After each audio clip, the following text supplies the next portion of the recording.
ఖమ్మం జిల్లా కేంద్రంలోని వెంకటగిరిలో మంత్రి పొంగులేటి శ్రీనివాసరెడ్డి రహదారి నిర్మాణ పనులకు శంకుస్థాపన చేశారు. గత బీఆర్ఎస్ పాలనలో రాష్ట్రాన్ని అప్పుల తెలంగాణగా మార్చారని ఆయన విమర్శించారు.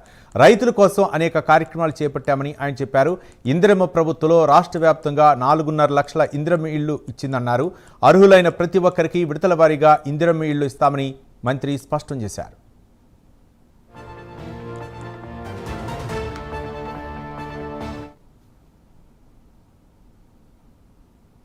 ప్రభుత్వాన్ని మీ కష్టంతో తీసుకొచ్చిన తర్వాత ఈ ప్రభుత్వం వచ్చిన తర్వాత గడిచిన 21 నెలలలో ఒక్క ఈ ప్రాంతానికి 1247 లక్షల రూపాయలతో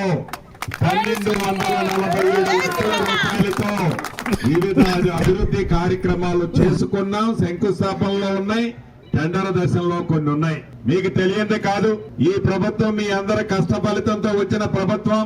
ఈ ప్రభుత్వం పేదోడికి అండదండలుగా ఉండి భుజము తట్టి పేదోడి పక్షపాత ప్రభుత్వంగా గౌరవ ముఖ్యమంత్రి రేవంత్ రెడ్డి గారి నాయకత్వంలో నడుస్తున్న ప్రభుత్వం అని మీ అందరికీ తెలిసిందే.